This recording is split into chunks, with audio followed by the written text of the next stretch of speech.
Stand clear. 100% Wild Podcast. So for all you listeners, hello and welcome to definitely not your favorite outdoor podcast.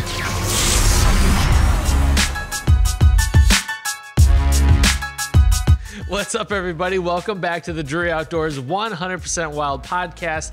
It's powered by DeerCast, and this is episode number 331. And we got an in-show guest today. I'm Matt Drury, you're Tim Chelsvik, and we got the mad scientist, Mark Drury. How we doing, guys?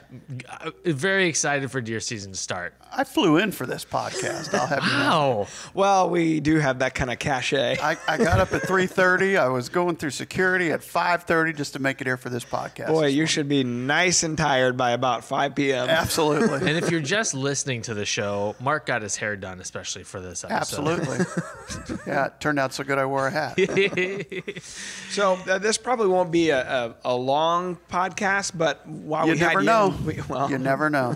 We wanted to just kind of touch base with you because we haven't done that in a while. First of all, as we're getting past the 4th of July kind of yardage marker for hunters, so interest levels starting to peak. Of course, it never really stops for you and your crew up there in Iowa, which the results always speak for themselves. But we're to that point where you guys now are probably gearing up for your fall food plots. I know you've already made your plans and you've ordered your seed, and you're really getting close to probably putting out your cameras and all that stuff, if not already. So where are you at in the process?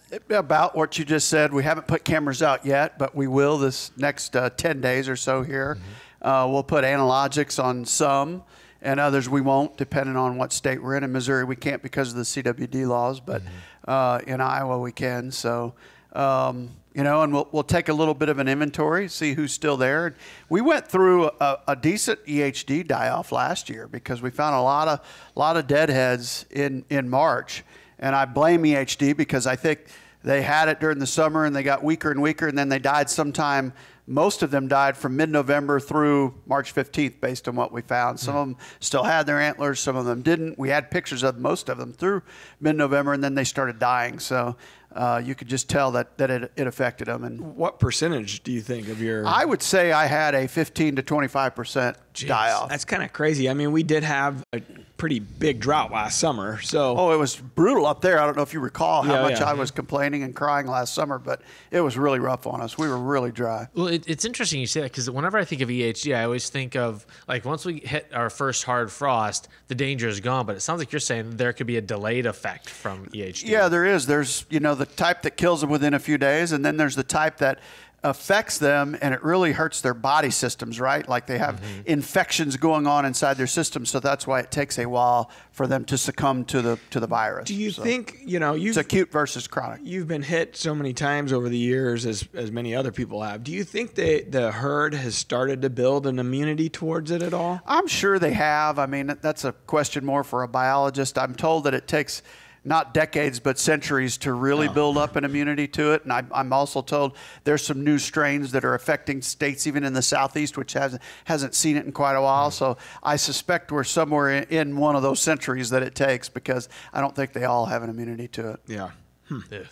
So in the counties where you can't put out analogics to focus deer on your cameras, where are you putting your cameras so you're able to get a decent inventory? This time of year, we use a lot of pinch points, gate gaps, heading into a water hole or coming out, or a bean field that has traffic that we've seen on certain corners. Cornfield corners are really, really good as well. So it's just generally where we've seen movement in the past. And it's amazing the difference, though, between, you know, being able to put analogic supplement gold out, getting their pictures within a week, the whole herd, you know, and in Missouri it'd take a month and a half to finally get a picture. It's just crazy, the difference. I love the fact that A, we're helping the health component with analogics, but B, it's a great way to take an inventory. Well, one of the municipalities where I hunt just last summer outlawed mineral sites. The feeding had been outlawed for a long time, supplemental feeding, but they outlawed mineral sites. And so that took away my because I'm hunting mostly timber, that took away my primary tool for catching deer on camera. It's really tough.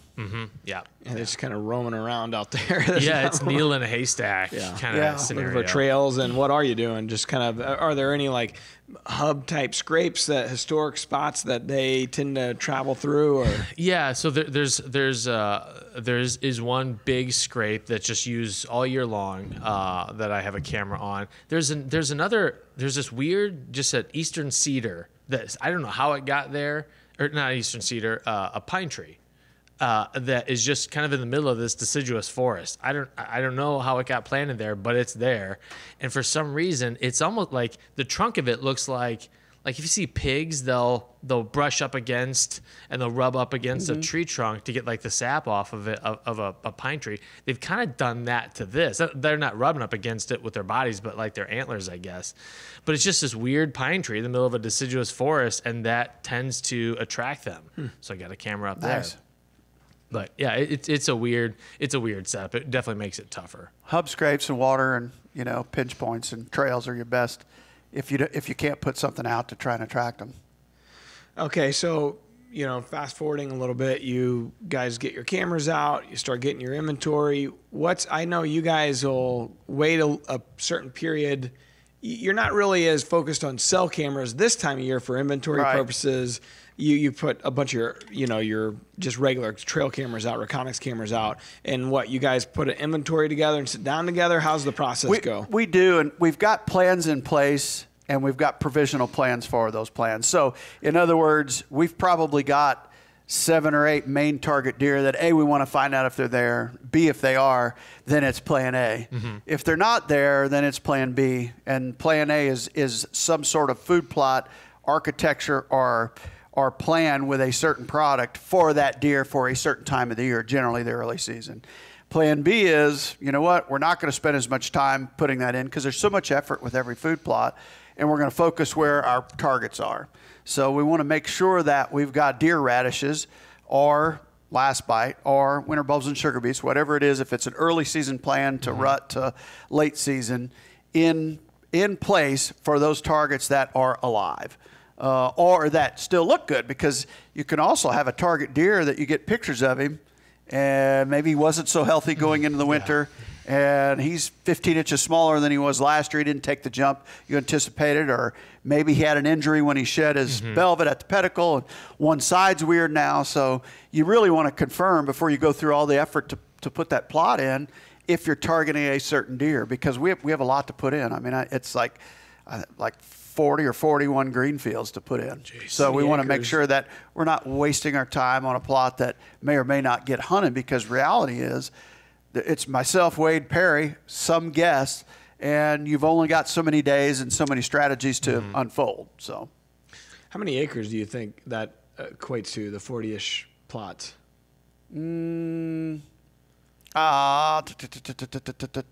Probably close to 40 easily. It's a lot of green plots. It's a lot of green. It's a pain in the rear. Yeah. It's a lot of fertilizer. It's a lot of seed. It's a lot of time. And it's a lot of worry about, is it going to rain? Yeah. Because last year we did it. And 3 times you did it. 3 times. Yeah. On most of them, we planted them 3 times. So we'll probably change our strategy a little bit around that. Like, we're going to watch that forecast a little closer and make sure there's multiple chances of rain as opposed to just one. And I think more importantly than that is, you can't just watch the rain forecast. You also have to look at the temperatures that follow that rain forecast. If you're getting 100, if you're getting real hot, you're wasting your time. So we want to make sure we've got a good, favorable forecast before we put it in the ground. We've talked about wind before, and even how that just wind effect can increase evaporation on a field. Oh yeah, and what time of the day the rain falls. Yeah, it's so many things going against anyone planting. Here lately, it's sure been a dry spell for us. I mean, it has been dry. And we've gotten a lot of rain here in the last 2 weeks for the time of year. Here. Yeah, in the St. Louis kind of area. Yeah. And it makes me worried that once we go to actually plant our green plots, it's going to not rain. Because it's kind of a weird, we usually don't get this much rain this period of time. So is this the start of a wet period, or did you just get your moisture? Yeah, right? Exactly. Yeah. I know some guys that have planted, but because of that, or got in front of it. But it's like, man, I'm not. 100 degrees coming up.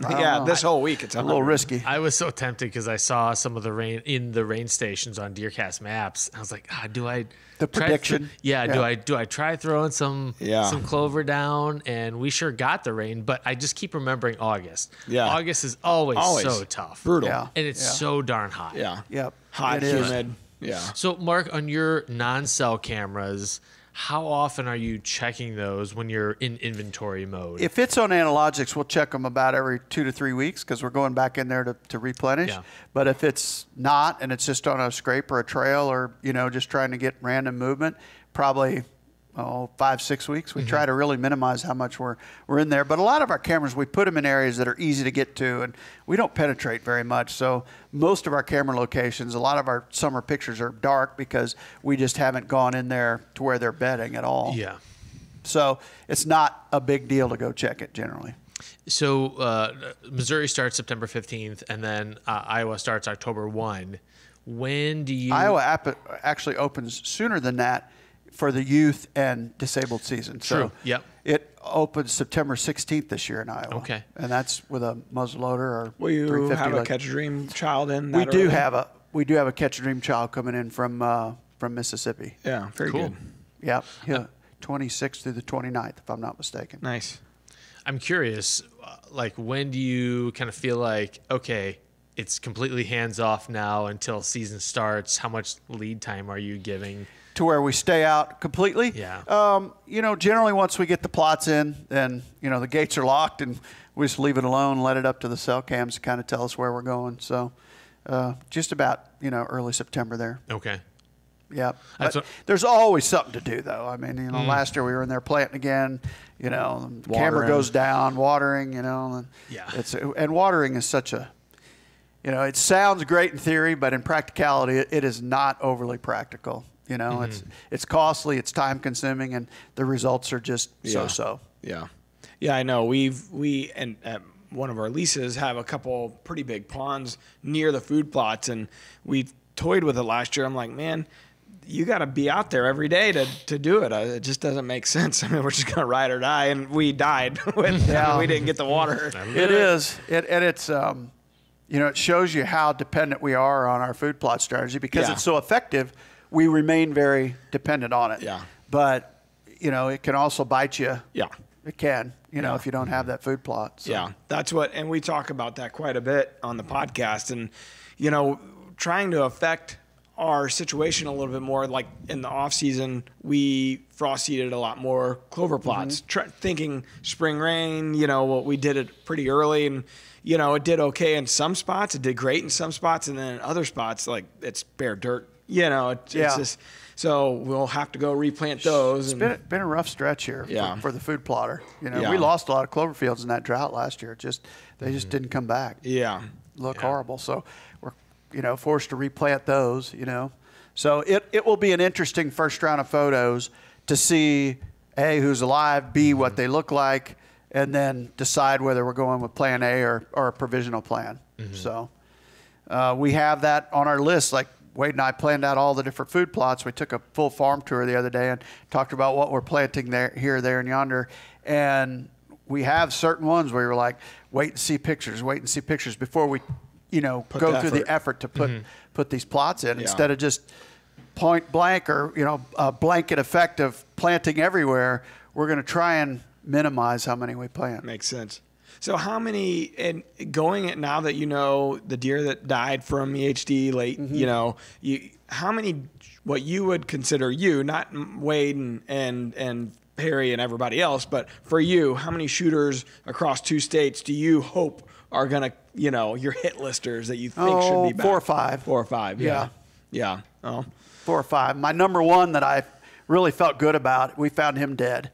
So I felt like he was killable and going to jump.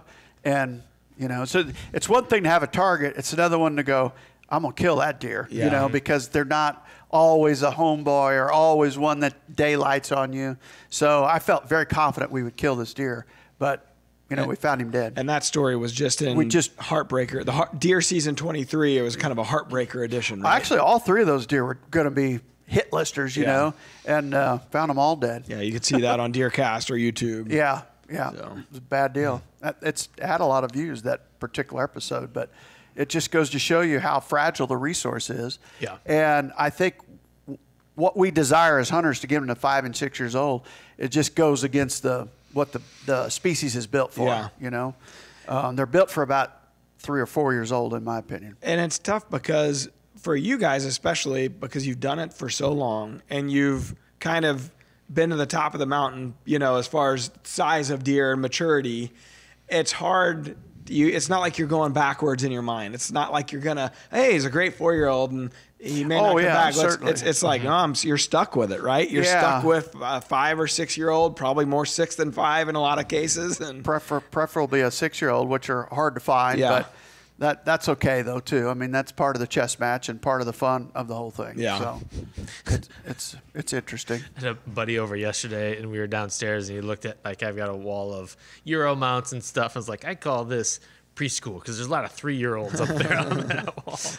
I could see my entire history of killing 3 and 4-year-olds. Yes. But you know what? If you're excited about it, it really doesn't matter. It's just what excites you at that level of your development. Yeah, I don't feel a bit bad about any deer I've ever shot about the age or coming up. I remember we were at a Bass Pro event or something one time here in St. Louis, and a guy came up to me, and I had only been hunting for a few years after. This is when I came back from college and started working for these guys, and had really only shot a couple bucks in my life, a couple deer in my life. And the guy came up and he's like, "Yeah, we're your neighbor up there, and all those deer you've been killing, we've been passing." I was like, "Okay, hey, buddy."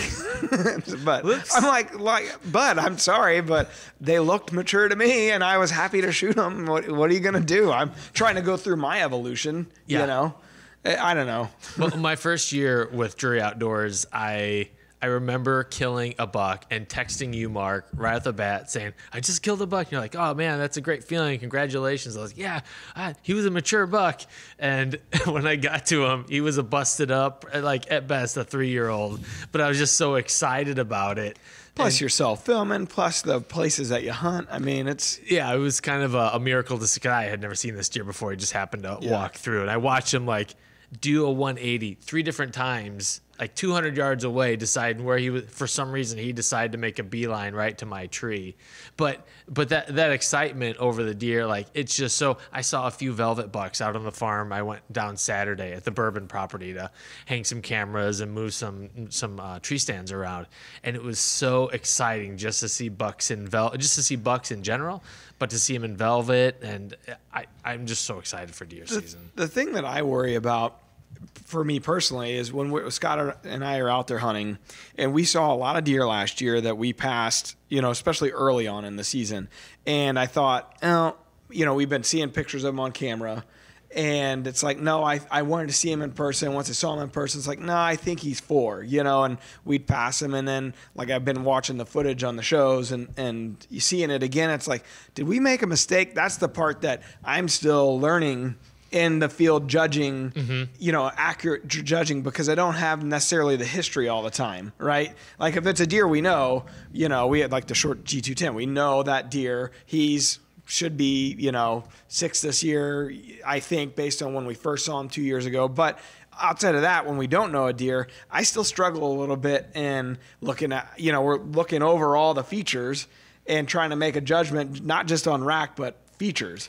And that's tough. Plus, time of the year can affect what they look like, too. Yeah. Like, if you see them September 20th versus November 20th versus December 20th, big difference in look, or how they're postured when they come through can change what age you think they are, if they're bird up or something like that. So it really takes a few sightings and lots of pictures to make a semi-informed decision about, I'm pretty sure this one's 4.5. And that's it's hard to do in the moment. It is, and what we've noticed is our moments are pretty quick. It's a fleeting. It is. It's just they're not going out and hanging out very much. If you see them, it's almost a miracle. And especially this one farm, and they're not overly comfortable because of a lot of interference, I guess, human interference on the property. And so it's like you got to make a quick call, and it's still a little bit of a learning process. Well, and summer deer are so slender. Yeah. And to me, it makes their racks look more impressive than maybe they are once they fill out like they'll normally be in the fall. Trail camera pictures this time of year, we'll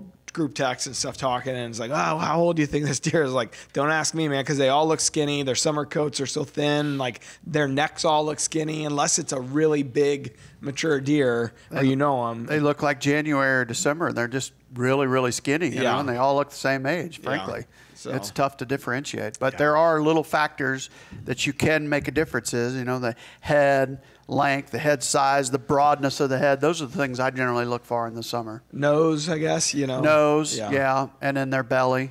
Yeah. But the belly's not nearly as telling as their head. To me, I always look at their head. Neck, to me, this time of year, neck and belly are very deceiving. Mm-hmm. Like, all the necks almost seem skinny and long. Mm-hmm. I don't know. They do.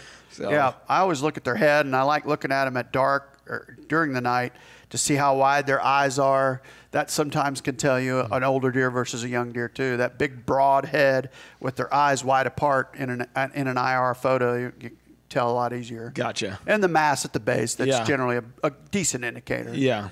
Spread credit is somewhat of an indicator, although not everything.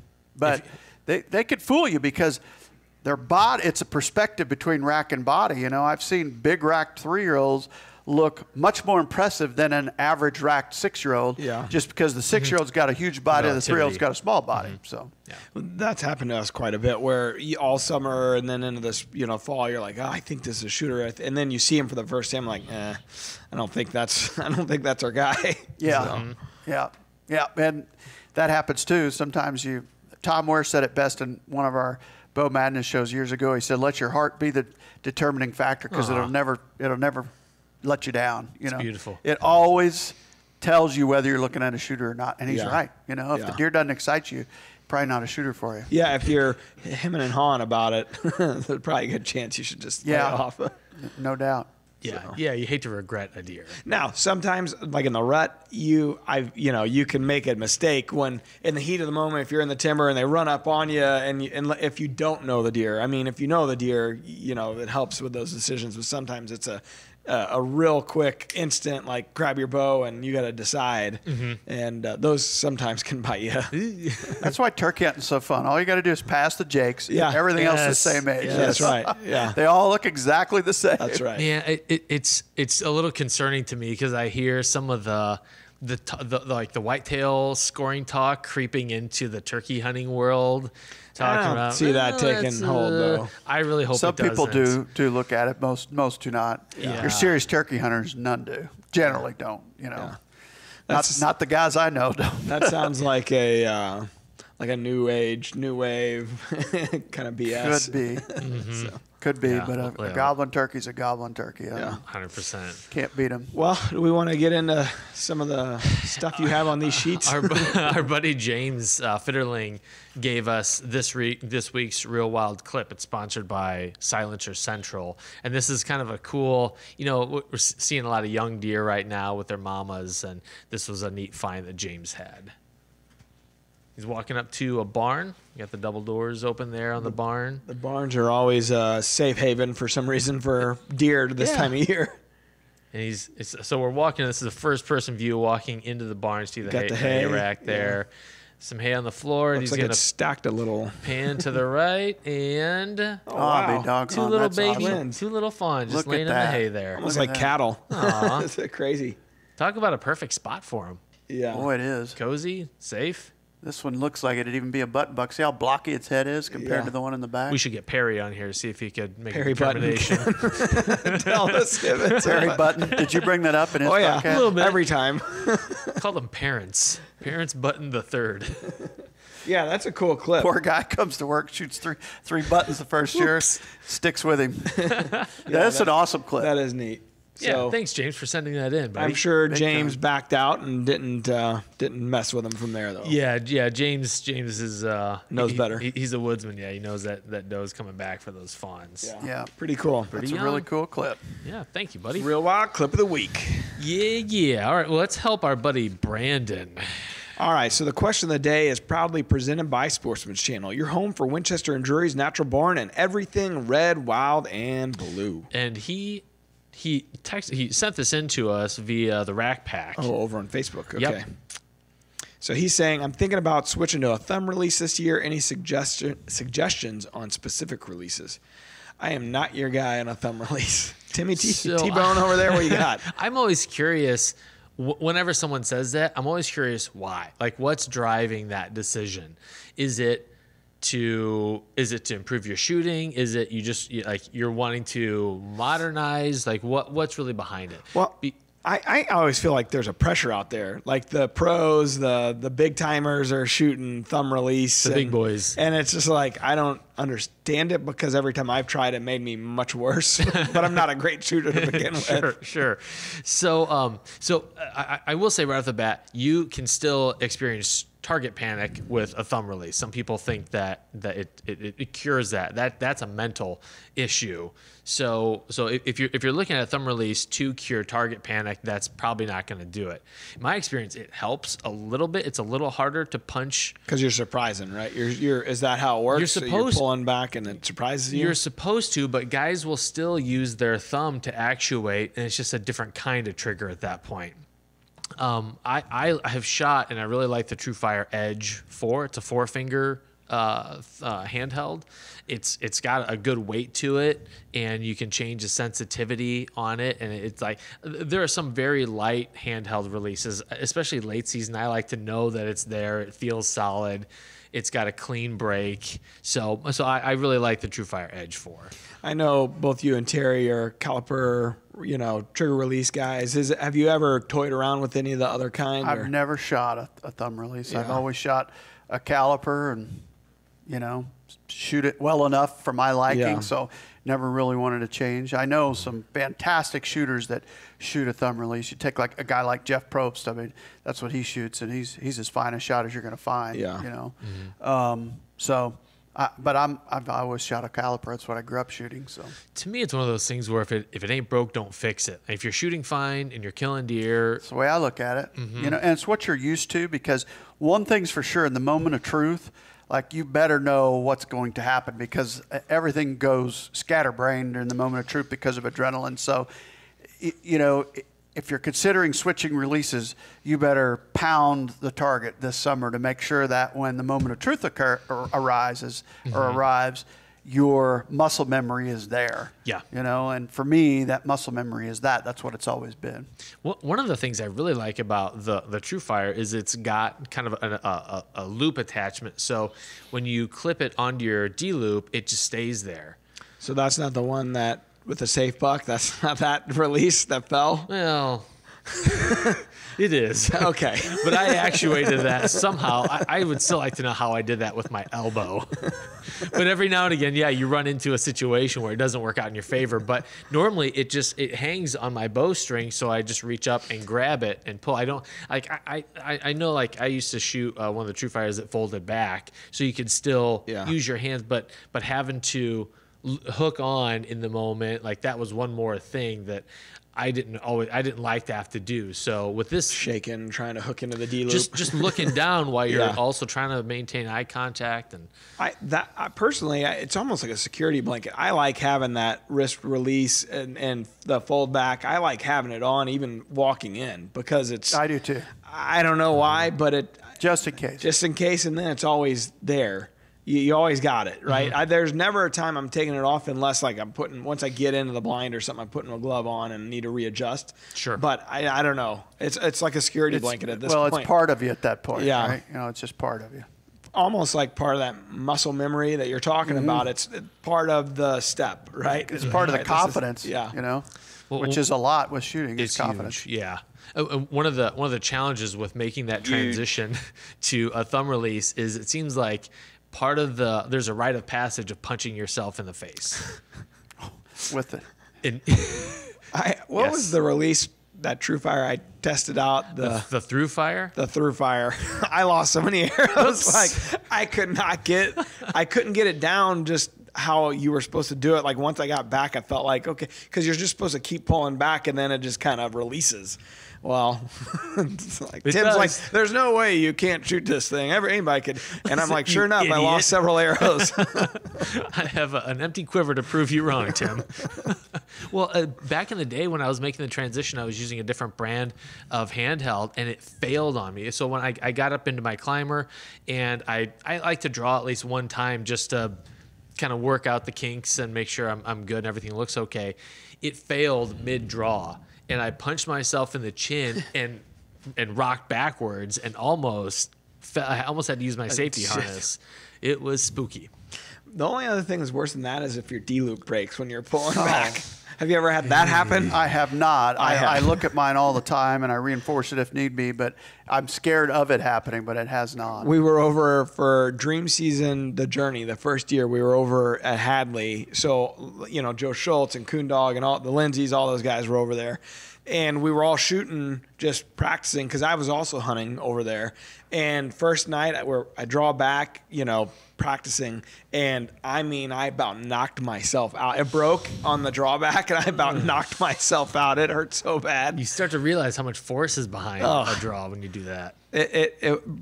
Water, you know, your eyes are watering. What are you crying for, Matt? Luckily, Joe's a bow guy. You know, he's a shop there, a bow Yeah. shop and all that stuff. And so he fixed the D loop right back up for me. But I've definitely looked at it every time since.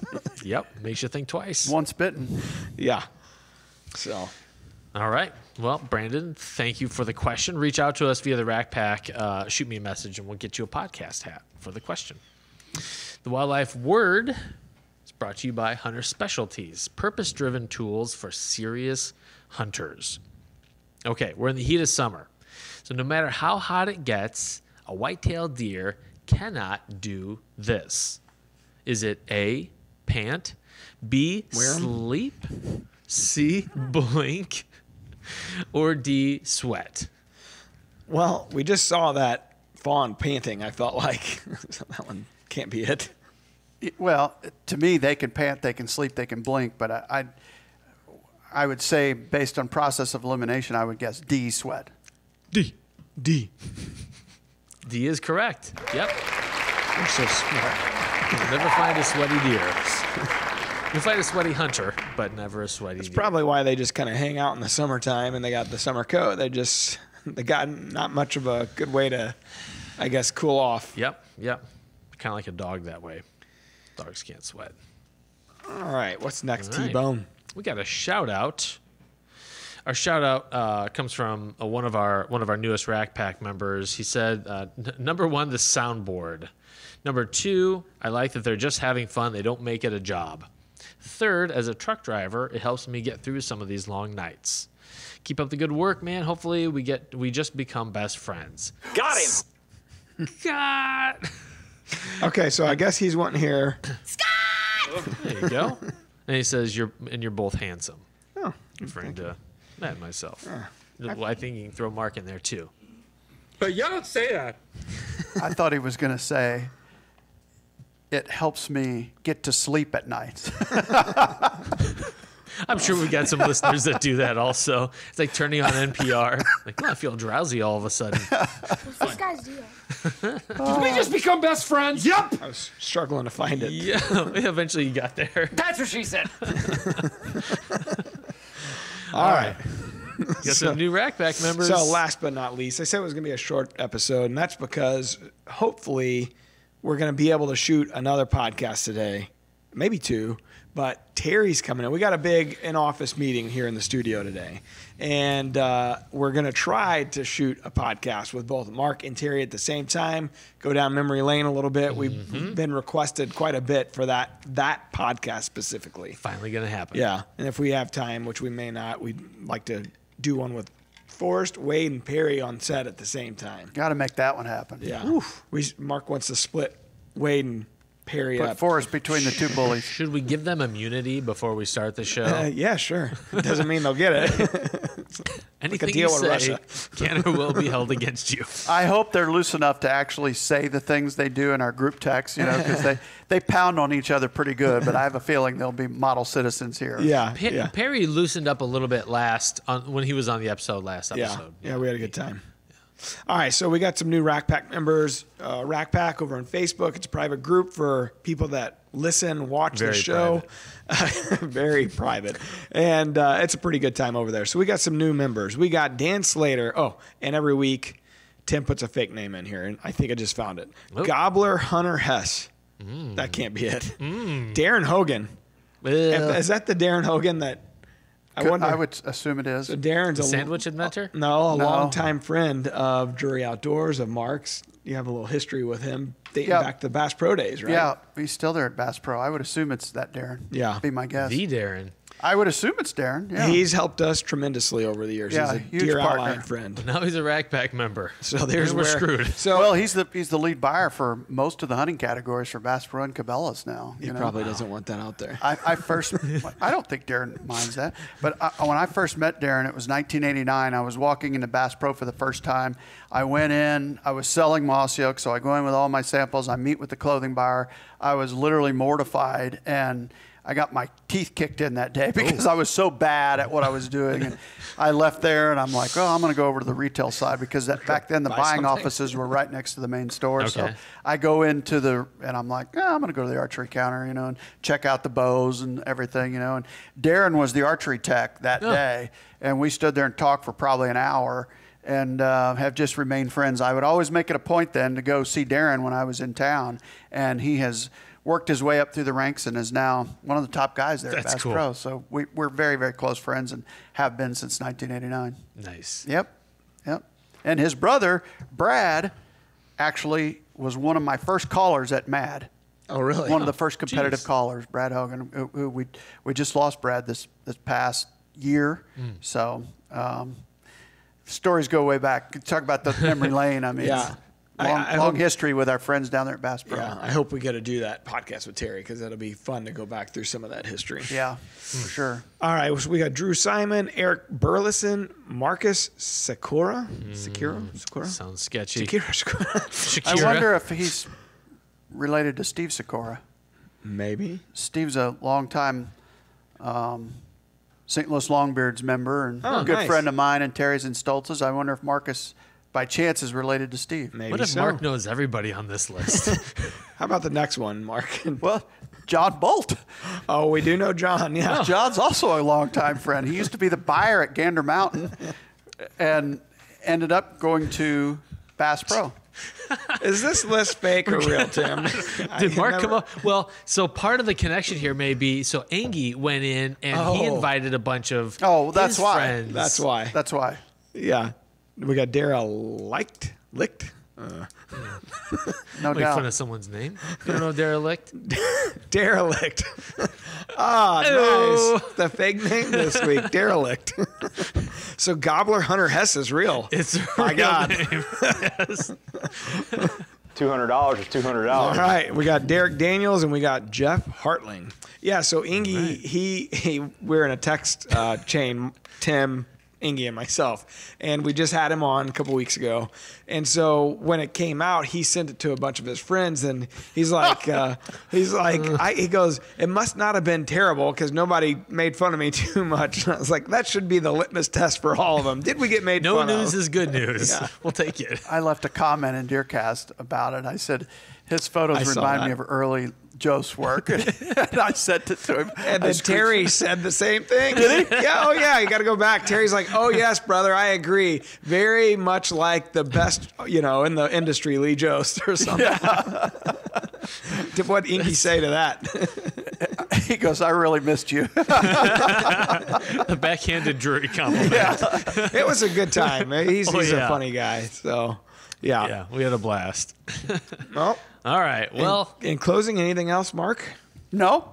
It's that time of the year. Pray for rain. We need it. That's right. All over the country, we need it. Yeah. And I'm tired of these dry stretches, man. It's been brutal. This would be a good time if you haven't already upgrade your DeerCast to Elite Plus or Unlimited, so you get maps and you get the rain stations, so you can time that rain out a little. It is handy, I will say that, and we've improved kind of the rain station picker, and we're still making some improvements as we go. That's the neat part about the app. We just continue to improve it. It's incredibly handy and so much more accurate than any of the other ones out there. That's the thing that I love about Rain Station is I have other apps that tell you how much it rained, and they're not even close compared to Rain Station. Yeah. Well, there's some new features in there, like you can share any map asset now, not just waypoints, but also rain stations, food plots, plots, areas, path tracks, all that kind of stuff. So some really new, nice. some cool stuff coming in there. Yep. All right. Well, we appreciate you jumping in, flying in this morning. My pleasure. Thanks for having me. Wow. Going to be a fun day. It's all cotton. All right. Well, till next time. Peace out. See ya. DeerCast is now supercharged with maps. Get ahead of your game with killer new features like live Doppler radar, wind check out to 5 days, virtual rain gauges, GPS path tracking, and more. Plus, get our 14-day revolutionary DeerCast prediction and access to DeerCast Track. Prep, predict, and pursue with DeerCast. We're adding new videos every week, so make sure to click that subscribe button and check out all of our amazing content. This episode of DoD TV is brought to you by DeerCast. Prep, predict, and pursue your target buck.